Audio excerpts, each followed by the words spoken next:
नमस्कार दोस्तों, स्वागत है आप सभी का आपके अपने YouTube चैनल में। डियर फ्रेंड्स, उम्मीद करते हैं आप सभी बहुत अच्छे होंगे, अपनी एजुकेशन अपनी पढ़ाई को आप एंजॉय कर रहे होंगे। तो डियर फ्रेंड्स, अगर आप हमारे चैनल पर पहली बार आए हो तो अगर वीडियो आपको अच्छा लगता हो तो वीडियो को लाइक कर देना और चैनल को भी सब्सक्राइब जरूर कर लेना। साथ ही साथ नोटिफिकेशन बेल को भी प्रेस कर लीजिएगा, जिससे कि हमारे आने वाले सभी इंपॉर्टेंट टॉपिक्स और सभी इंपॉर्टेंट वीडियोस आपको मिल सके और आप हमारा वीडियो सबसे पहले देख सके। तो डियर फ्रेंड्स, आज का जो हमारा टॉपिक होगा, आज का जो हमारा लेक्चर होगा वो होगा कुछ चुने हुए भौतिक नियतांक। कुछ चुने हुए भौतिक नियतांक, कुछ चुने हुए भौतिक नियतांक। ठीक है, नियतांक होता क्या है? नियतांक का अगर तय कहते हैं नियत प्लस अंक। ठीक है, जो अंक नियत हो, जो अंक स्थिर हो, उसको हम नियतांक कह सकते हैं।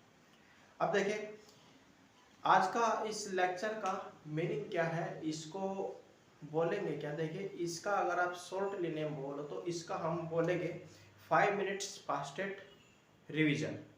ठीक है, 5 मिनट में केवल हम इनको रिवाइज कर लेंगे, 5 मिनट में हम आपको इनको रिवाइज करा देंगे।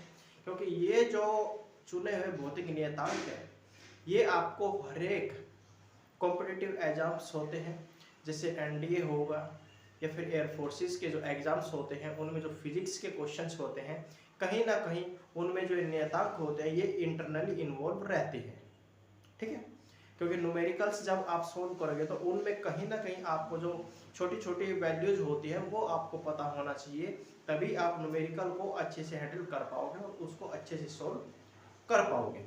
तो आप लोग तैयार हो जाइए आज के इस लेक्चर को नोटबुक और पेन के साथ, क्योंकि हर एक पॉइंट को नोट करते हुए चलना है। जो हमारा ये लेक्चर है आज का बेहद इंपॉर्टेंट होने वाला है। बेसिक से सब कुछ पॉइंट्स है, बेसिक्स वैल्यूज है, जो आपको अगर आप फिजिक्स आप पढ़ते हो, साइंस साइड से आप पढ़ते हो, तो उसमें ये फिजिक्स में आपको हर जगह इन्वॉल्व मिलेगी। हर जगह इनका एक अलग ही इंपॉर्टेंट रोल होता है, जिसकी सहायता से आप फिजिक्स को एक अच्छी डायरेक्शन में ले जा सकते हो।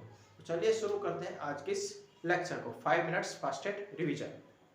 देखिए, सबसे पहले हमारा जो पॉइंट होगा वो होगा गुरुत्वीय नियतांक। ठीक है, गुरुत्वीय नियतांक की अगर हम बात करें, जिसको हम डिनोट करते हैं जी से। ठीक है, जी का मतलब होता है गुरुत्वीय नियतांक। शॉर्टली यहाँ पे इसको आप बोल सकते हो कि इसको केवल डिनोशन यहाँ पे दिया गया है, इसका जो नोटेशन होता है वो होता है जी। ठीक है, जी से इसको हम रिप्रेजेंट करते हैं। और अगर बात करें इसके नियतांक की, इसका नियतांक कितना होता है? इसका जो नियतांक होता है वो होता है 6.67 गुणा 10 की पावर -11 न्यूटन मीटर स्क्वायर पर किलोग्राम स्क्वायर। ठीक है, साथ ही साथ इसका जो नोटेशन के साथ साथ में इसका जो मात्रक होता है वो भी आपको तैयार करते हुए चलना है। ठीक है, क्योंकि मात्रक भी कहीं ना कहीं एक नंबर, आधे नंबर या फिर 2 नंबर में पूछ लिया जाता है। 2 नंबर तब पूछा जाता है जब इसका नियतांक प्लस इसका वैल्यूज पूछा जाता है, तो कहीं ना कहीं आपको देखिए मिलेगा जरूर, ये बात कंफर्म है। ठीक है, तो आप लोगों को ये सीरियसली लेना है और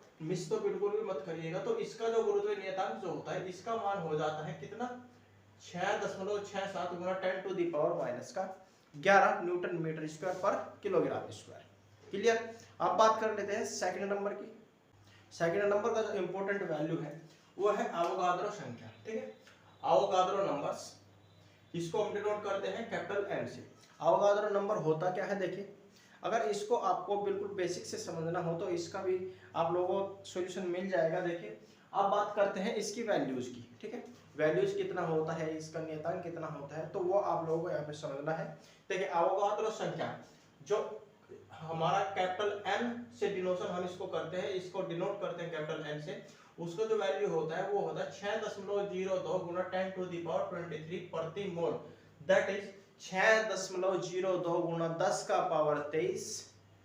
और मात्रक क्या होता है? मात्रक होता है प्रति मोल। ठीक है, एक मोल में इतना इसका जो वैल्यूज होता है वो चलता है। ठीक है, तो आप लोगों को यहाँ पे सेकंड नंबर में मिल जाएगा ये। और जो थर्ड नंबर हमारा होता है बोल्ट्जमैन नियतांक। बोल्ट्जमैन नियतांक आपने हर जगह फिजिक्स में पढ़ा होगा। बोल्ट्जमान कह सकते हो आप इसको, या फिर बोल्ट्जमैन नियतांक आप इसको बोल सकते हो, दोनों में से कोई भी आप इसको बोल सकते हो। इसको हम डिनोट करते हैं के से।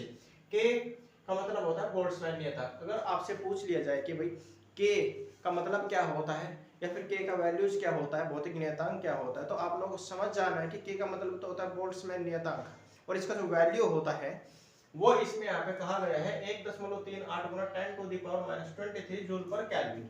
ठीक है, 1 दशमलव कितना 1.38 गुना 10⁻⁻23 जूल प्रति केल्विन।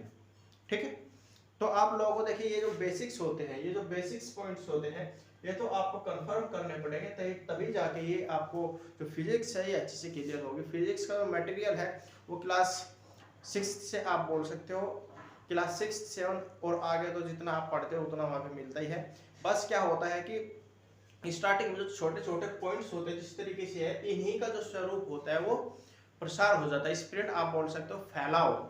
ठीक है, एक्सपेंशन उसको आप बोल सकते हो कि उनका जो छोटा छोटा पॉइंट्स होता है उनको बढ़ा चढ़ाकर इन्हीं के बारे में चीज़ों को पूरा खोलकर समझाया जाता है वहाँ पे। ठीक है, नेक्स्ट क्लासेस जो ऊपर की क्लासेस होती है जैसे ग्रेजुएशन हो गया, फिर इससे ऊपर आप एमएससी फिजिक्स करते हो तो वहाँ पे आपको इन सभी का जो रोल है वहाँ पे आपको सर्च करने को दिया जाता है टॉपिक, तो उसके ऊपर आपको रिसर्च जब करोगे तो वहाँ पे ये चीज़ें जो है कहीं ना कहीं आपको इन्वॉल्व जरूर मिलेगी। और जो ऊपर की क्लासेज है जैसे ग्रेजुएशन में आप अगर फिजिक्स स्टडी करते हो तो वहाँ पे क्या मिलेगा कि ये जो चीज़ें हैं, ये जो छोटे छोटे पॉइंट्स है वहाँ पे अलग से इस तरीके से देखने को नहीं मिलेंगे, कहीं ना कहीं आपको इनका प्रयोग जरूर मिलेगा, और प्रयोग आप तभी समझ पाओगे जब इनको अच्छे से क्लियर कर लोगे। ठीक है, अब बात करते हैं नेक्स्ट वैल्यू की। नेक्स्ट वैल्यू कहता है कि आदर्श गैस नियतांक। ठीक है, आदर्श गैस नियतांक का जो नोटेशन होता है उसको हम डिनोट करते हैं कैपिटल आर से। कैपिटल आर का मतलब क्या है, इसका मतलब है जो इसका वैल्यू हो जाएगा वो हो जाएगा 8.31 जूल प्रति मोल केल्विन। ठीक है, अब यहाँ पे इसको देखें, दो तरीके से यहाँ पे इसको बताया गया है, एक तो है जूल में है जूल प्रति मोल केल्विन, और दूसरा अगर इसका वैल्यूज का बात करें जिसको बदल कर कहा गया है 1.99 कैलोरी पर मोल केल्विन। ठीक है, दोनों यूज होते हैं, दोनों हर तरीके से बिल्कुल सेटिस्फाई है, कोई गड़बड़ नहीं है। ठीक है, डिनोशन आपको जो नोटेशन होता है वो आपको क्लियर है यहाँ पे आर। अगर कह दिया जाए कि भाई आर का वैल्यूज कितना होता है, तो आर का वैल्यूज का मतलब होता है आदर्श गैस नियतांक कितना है। क्लियर, आदर्श गैस नियतांक कभी समझ आ गया है कि भाई इसका जो नियतांक होता है, इसका जो वैल्यू होता है वो कितना चलता है, 8.31 जूल पर मोल केल्विन इक्वल्स टू, इसको हम लिख सकते हैं 1.99 कैलोरी पर मोल केल्विन। ठीक है, इन दोनों तरीके से वैल्यू जो है वो अकॉर्डिंग टू कंडीशन आप यूज कर सकते हो। नेक्स्ट पॉइंट की नेक्स्ट वैल्यू इसकी बात करें तो वो है प्लांक्स नियतांक। ठीक है, इंग्लिश में जब इसको आप लिखते हो तो इसको हम प्लांक्स नियतांक बोलते हैं, प्लांक्स नियतांक इसको लिखा जाता है। हिंदी की अगर बात करें तो हिंदी में लिखते हैं इसको प्लांक नियतांक। ठीक है, प्लांक नियतांक जिसको हम डिनोट करते हैं एच से। ठीक है, ये एच जैसा साइन यहाँ पे बना दिया जाता है, जिसको डिनोशन जिसका नाम रख दिया जाता है प्लांक नियतांक। प्लांक नियतांक की अगर बात करें तो इसका जो वैल्यूज होता है भौतिक नियतांक वो होता है 6.6 गुणा 10⁻⁻34 जूल सेकंड। ठीक है, ये जो हिंदी में लिखे गए प्रति mole joule per kelvin, mole kelvin या फिर कैलोरी पर मोल केल्विन, जूल सेकंड, ये सभी क्या है, ये सभी इनका मात्रक है। ठीक है, मात्रक है, इसीलिए यहाँ पे इस सिचुएशन में इसे बोल सकते हैं कि इस एक ऑर्डर में तैयार करके आपको दिए गए हैं जिससे कि आपको कोई काटना छाटना ना पड़े और आप अच्छे से क्लियर कर पाओ। तो प्लांक नियतांक का जो हमारा नियतांक होता है दैट इज, इसका जो वैल्यूज हो जाता है वो हो जाता है 6.6 गुणा 10⁻⁻31 जूल सेकंड। प्लांक नियतांक का नोटेशन आपको याद ही रखना है। प्लांक नियतांक का क्या, यहाँ पे जितने भी ये गुरुत्वीय नियतांक है इनका नोटेशन क्या होता है, इनका वैल्यूज क्या होता है, ये आपको पता होनी चाहिए। अब बात करते हैं लास्ट की, जो हमारा चलता है जिसको आप समझते हो, जिसको आप बोलते हो कि भाई प्रकाश की चाल कितनी होती है। ठीक है, प्रकाश की चाल अगर बात करें तो मीडियन भी वहां पे काम आता है, दैट इज माध्यम भी काम आता है। कि अगर कोई बोले कि प्रकाश की चाल कितनी होती है तो वो आपको ये समझना है कि वो बोल किस हिसाब से रहा है। ठीक है, वो प्रकाश में बूझ रहा है, फिर ठोस में बूझ रहा है या फिर द्रव में बूझ रहा है, तो माध्यम भी वहाँ पे डिपेंड करता है, माध्यम भी वहाँ पे एक अपना इंपॉर्टेंट रोल अदा करता है। तो जैसा कि यहाँ पे कहा गया है कि निर्वात में जो प्रकाश की चाल होती है, निर्वात बोलते हैं किसको, हवा को, वैक्यूम को।